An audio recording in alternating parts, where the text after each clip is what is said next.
Okay, well, I gotta start off this video way that I should be starting off every video, and it's something I totally space on, and it really hasn't helped me out at all. Can you guys just do me a favor and hit that like button at the minimum? Whether you subscribe or not, sure, I definitely need more subscribers. I need to get to 1,000, and I'm at like almost 430, I think. So I definitely need more subscribers, but can you at least hit the like button, because that's what'll catch the Facebook algorithm, and it'll put it in front of more people, so more people can at least check out my videos to see if they like them and want to subscribe. So that's something I always forget to ask, because I just make these videos off the cuff. I haven't got to the point where I'm done with the build, and then like with the overlanding stuff, I'm going to be getting into editing massively with that. But until then, I just shoot everything off the cuff, and I am so focused on what I'm doing, I always forget to ask to please like and subscribe. All right. Anyways, so this video is on the waterproofing and insulation I've done to the back. So we'll start off with the rear deck. You know, this is, you guys have seen it in the videos. This is the 1 1/8" subflooring. I got it into 2 sections, so that way it folds. So this folds on top of this, and because that's not spaced away from the cab, when you go up, it can only go up at an angle probably about like this or so. And then I have 2x4s that I prop up on the fender well, and then it holds that up, and that's high enough, because you know what, I'm not even sure if it would, I haven't measured it like this, even if I did space that off, this might go up into this in here anyways, and not work out. But I would rather not have the gap and not have to figure out a way to fill that gap. So I just deal with it what it is. This doesn't really need to go straight up and down. So until that need arises, it's totally good like this. All right, so 1 1/8" subflooring, and then this is 1/4 inch rubber. They call it horse mat.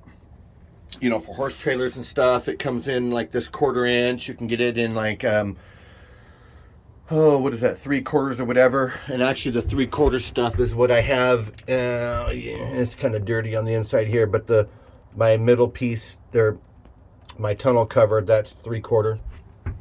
Anyways, so oh yeah, and also too, the wood is waterproofed. All right. So first off, insulation, okay? This is a double-sided Mylar, and the tape that I used to tape everything is the most amazing duct type tape. It's the stuff by Gorilla at Home Depot. It's like $10 a roll. Black, white, and I think you can also get gray. But yeah, this stuff, oh my gosh, is it sticky, and is it so strong. This stuff is so strong. Now, you gotta remember too, I did all this taping when it was like probably barely over 32, or might have even, some of this might have actually been freezing outside. So it stuck amazingly good when temperatures were freezing. So once things warm up, then the stickiness will just even get better. Anyways, so all taped off. Now, this right here, I got along here. These are the little magnet buttons, like for purses and stuff. I think they're the 14 or the 18. They were the larger ones. Maybe they were 18 millimeter. I originally had actual snap buttons, and then I had like this thinner material here, this vinyl. I had that for the piece to go along here. And with the cold, it just literally, I would go with the snap buttons, and I would go to do, and it would just, it would tear because it was too thin. So I'm like, okay, I need something that doesn't grab as strong, but hopefully strong enough. And then that's when I went with these from Amazon, and they weren't that much money for the whole package of like 50 or whatever. And then I went, so you can see here, that's actually really thick. It's stiff. So this is 1.5 millimeter vinyl. I got that off of Amazon as well. I think that was it $55 for an 84 wide by, I don't know, 84 by 46 or something like that. They had the 80-inch, but I could have saved some money, but I really, really, really wanted this to go out to the edges as far as possible. So that 84, actually, literally, it's just, you can't see it, but I'm barely touching it with the tip of my finger. So it goes to the outside edge of the poles on, the bows, I should say, if you want to be technical, on both sides. So what happens is you can't keep the water from coming in over the hood and then coming down here, and it gets on here, and it's like, okay, well, I'm going to have my bed and stuff back here.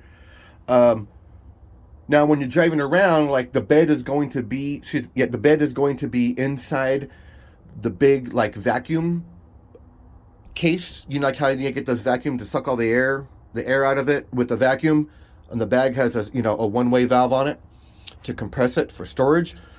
Well, I'm using that to put the queen size bed. You fold it in half, you slip it in there, zip it up, and then that'll keep any kind of dust or whatever out of your bed. And it's a quick little easy thing to just fold it in half and shove it in there, zip it up, and you're done. So then you can drive around all day. Doesn't matter if it gets a little dirty in here. It'll keep the bed and everything nice and clean. And actually, like, I've been on the dirt and stuff, and where the outside of this thing was completely messy, especially the back part was so dirty on the outside. And you know what? It hardly got any dirt on the inside at all. Like, I was surprised. But anyway, so with this here, with this design like this, and then I have these little pieces here that are separate, because it's like, okay, well, this is attached to the cab. So how do you keep water from shedding down here, but then not, what are you going to do right here? So that's why I came up with this, and that it extends on each side.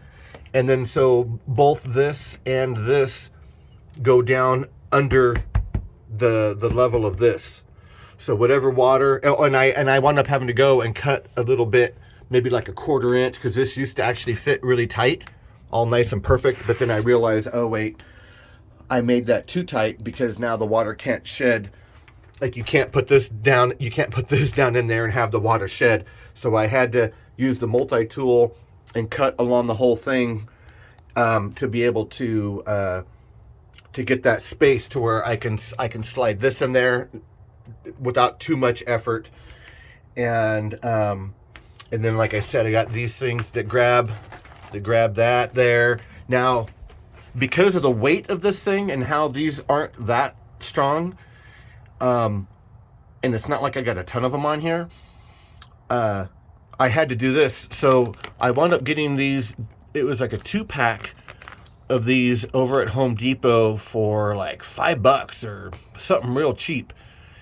These little straps, and so I just cut it to fit, made a little slice right here, and so that just a quick little yank on that to tighten it up, and it gets it taut all the way across. And there's one over there too. And then so that way the whole system works really good. And the reason why this right here is up so high past the bottom of this, because you'd be like, oh, why do you do that? Well, I found, as I was water testing this thing, when I had the thinner material along here, was that these little right here, Oh my gosh, talk about a brain fart. The stitching along there, there were some spots along here where the stitching wasn't waterproof. And so it's like I would get drips and stuff that would come down in here, and it's like, oh man, I gotta be able to like keep any water from getting back here in the bedding. So that's why when I did this, I cut it to where it goes up past that, so that way that can leak. All the water gets shed down underneath. And in my cases where my stuff is underneath the rear deck is they're all waterproof. So all the water can go down there. I can go even when if I have to ford a river, like that's part of the thing with the bed inside the that vacuum case, because if air doesn't get in there, then guess what? Water's not. So the bed can be inside that. You can ford the river. It can flood with water back here, and then the bedding will stay fine. You don't have to do anything special to it. Now, one thing though too, I'm gonna have a water tank on this side, a fuel tank on this side. Both gonna be, I forget the math exactly, but it's like 49.5 gallons or something like that. It's almost 50 gallons. And that's with 18 inches tall, which is, I think if I remember correctly, it was like a long time ago when I measured it, but it's like maybe 3 inches above the rail. And then it's the full length from front to back. And if I go 9 inches wide total, and I think I even took into consideration the farmost outside edge with the bolts, but when I go to actually do it, I'll finalize it. Anyways, so 9 inches wide total. And I'll be building those tanks with 3/16 aluminum. If I go 9 inches wide, then that leaves in between, that leaves the exact dimensions of a queen size bed. And that queen size bed is the exact dimensions from touching the cab down to like right here. So that bedding won't move at all. It'll be in here nice and perfect. And then, like I said, this stuff, this piece right here will keep any water from coming into the front. So then back here, I probably don't even really need the light over here. So this right here, I did a little window here because I wanted to be able to see out the back because that was important. One of the things I'll do is I'll have those the buttons along here for at nighttime when you want to go to sleep. I'll have the buttons and a piece of, material, vinyl, whatever, but to just snap on there really quick, and it'll keep the light from coming in.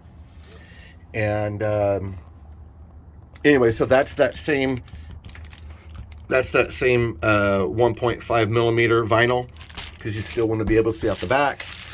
And then this here, I left it long on purpose, as you can see. I'm going to wait till I'm actually using this to see how I want to finish off the cut.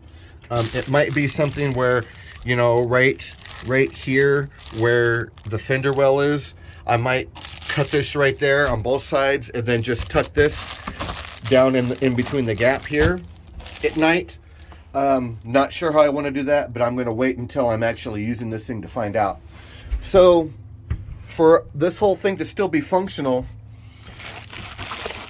what I did was I had to make a cut in this piece right where the zipper is, and then I have this other smaller piece that's probably even need to get back a little bit so you can see it, but so that smaller piece there, that flaps over that, and I got that to where it just it just goes and tucks in all along there, all nice and neat on both sides. Same thing, that just tucks up, tucks down, just like that. So it actually makes a really good seal. Now, obviously, you have like this along here where you can see outside, so there'll be some air that comes up through there. You know what? I have my little portable heater, my little ceramic one, and boy, that thing heats up this area like so quick to like 65 degrees, and it was like 35 degrees when I was doing it. And it would just be on for a couple minutes and then be off for like 5 minutes or whatever. So it's not like it was running hard. And it has 3 heat settings. I know I originally did it on setting number 1. I remember doing it at setting number 3, which is the hottest. But anyways, that little heater, it heats this place up so quick. I might not even have to even worry about these gaps down here at night. And you know what? Like, an idea that just popped in my head as I'm making this video. You know what? Maybe I just get something like, you know, those, oh, what do they call those? The noodles? You know, those foam noodles for like the pool and stuff? Or even just like how they have that stuff, for like, for copper copper pipe, black pipe, galvanized, how they have like the you know, the slit on the one side and you just wrap it over there, you know, for the water pipes, and whatnot. So I might even just get a couple of those and just cut them to length and then just literally just shove them down here, because there's the lip right here, so it ain't gonna go anywhere. And then just shove the noodle down along there. And you know what? I guarantee you that will be more than sufficient. So yeah, that was a nice little idea I had right off the cuff here. But that might not even be necessary. Although, off the cuff as well, I should probably go and get those now and then just have them on there all the time, if for nothing else but to just keep more dust and dirt out of here. So I've been over in the dirt where it was real dusty before, and when I got back, like the outside of the back was just, and then the whole thing was just covered in dirt from all the dust. And you know what? I was surprised. I came back in here, and it was, I mean, there was maybe a tiny bit of dust, but it really wasn't that much, like hardly anything. So it already keeps the dust out really good. And if I put those noodles along there, or whatever I get, like that'll practically keep it all out, because this is all watertight and everything. And then like even here, you know, with that front piece being like that, that's going to keep dirt from getting back here. Now, to be fair though, I'm not gonna have that vinyl piece on there unless it's going to be like rainy weather. Otherwise, I would probably prefer just to not have it on there. But we'll see. I didn't originally think I was going to have this canvas on here all the time, but it turned out I liked how it looked with the canvas on all the time. So I'm like, you know what?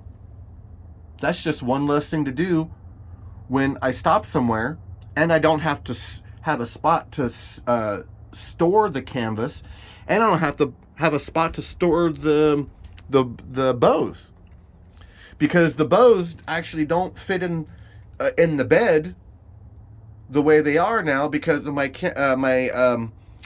cab being extended 5 inches. These bows, I was gonna have to like cut them down the middle and have little pieces that attach to like one side, and then you fit them together in order to be able to store these things. So that was actually a pain in the butt. So it actually worked out really nice that I actually truly really like how it looks with the canvas on here. And I'm just gonna leave it. So yeah, I can go and I can put those down there, leave those full time.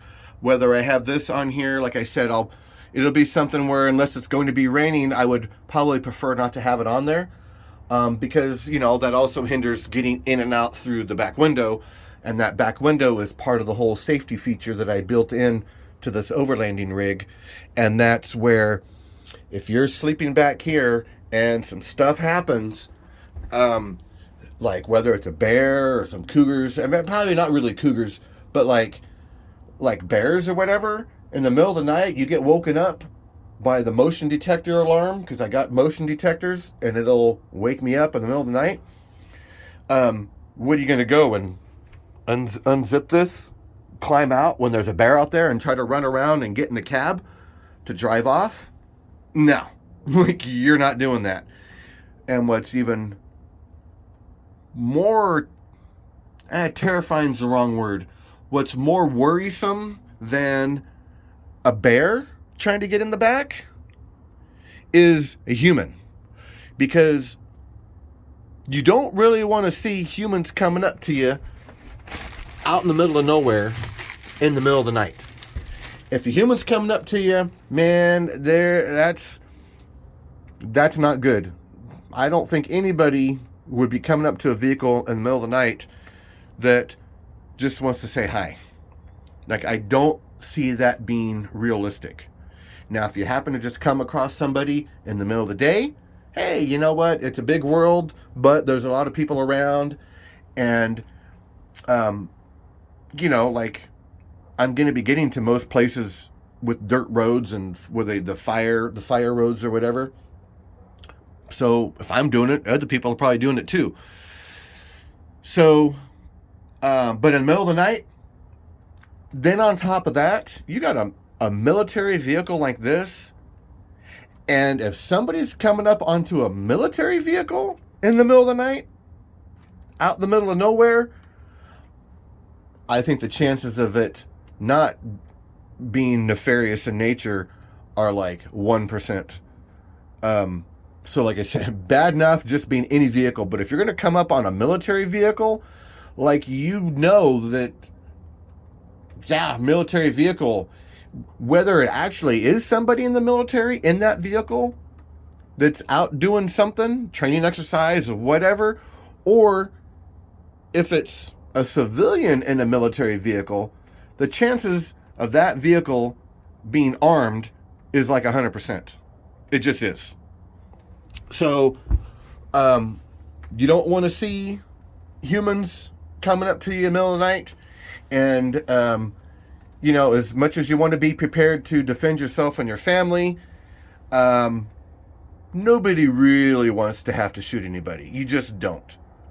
Like, nobody's looking forward to that. Even if you, even the people that train and they got all their guns, trust me, it's a very, very, very, very small percentage of people that actually looks forward to, oh, I wish a motherfucker would. You know what I mean? Like, those people exist, but you're talking like a 0.001% of the population that wish a motherfucker would. So anyways, that's why I have this door back here on the window on the door and the hinge, is because if something happens, I can just get out of bed and climb into the driver's seat, start it up, drive off. You know, and, you know, if there's some camping stuff out, it is what it is. You know, you can always come back the next day or something. But that's one of the reasons why I have everything self-contained like this, is so, like, you don't have a tent that's on the ground that a bear can come up on you and ravage you while you're sleeping, or nefarious humans. Like, you're all self-contained in the vehicle. You can just climb through there and get out of trouble if you need to. And to me, that was a very important thing. And, you know, well, one of the things that occurred to me recently as well, oh, my light's flickering, is that for the back here, so, you know, I'm going to have the aluminum tanks and stuff, which, I mean, obviously, you know, that's not stopping any bullets at all. And then, you know, with the fuel tank being over here, like, that could definitely spark and be bad. So maybe with the fuel tank, maybe I have a plate of steel along the outside of it, just for safety reasons. Even though the tank is on the inside of this, but not like this is built to really protect anything. But the one thing that I'll definitely do is, like, along the back here, I'll have like a plate that can just easily, like, maybe I'll have like a little channel on each side, or, you know, one on one tank, one on the other tank, a little channel, and then you just have a piece of steel that's like 18 inches tall, that's like the same height as the tanks are going to be, and that just slips in there just as a protective backing, for, like, if a bear, because, so sure, on this side here, you're going to be protected sleeping back here by this being up decently high. A bear would you know, he would have to climb in, and you know, he wouldn't just be able to get right in. But if a bear happened to be coming from the back, then there's nothing in between you. It's just the vinyl and the insulation, which is nothing. So so that's something that I thought about, having a plate that just boop, just pops in there, and then when you're driving around, you just have it down here, like it's, you know, it's not going to hurt anything. It's not going to be that big, and it could just be lying flat here underneath the bed or something, you know, because the bed's going to be folded in half and in its vacuum bag. So yeah, things have worked out really well, for sure. And this was, I think, 52 degrees when I first got in here. We don't really have much sun, so I think that temperature rise in about, I've been back here for about 30 minutes because I started to make one video, and then I ran out of video recording space. So anyways, you just pop that out of the way, and I just had that there out of the way for the video. Unzip that, and then you can reach around here and then get to, because I didn't do this for the video, but didn't need to. But anyway, so you can just unzip that, reach around, and undo the latch over here, and then you can reach around and then undo that latch there, and you just need two of them.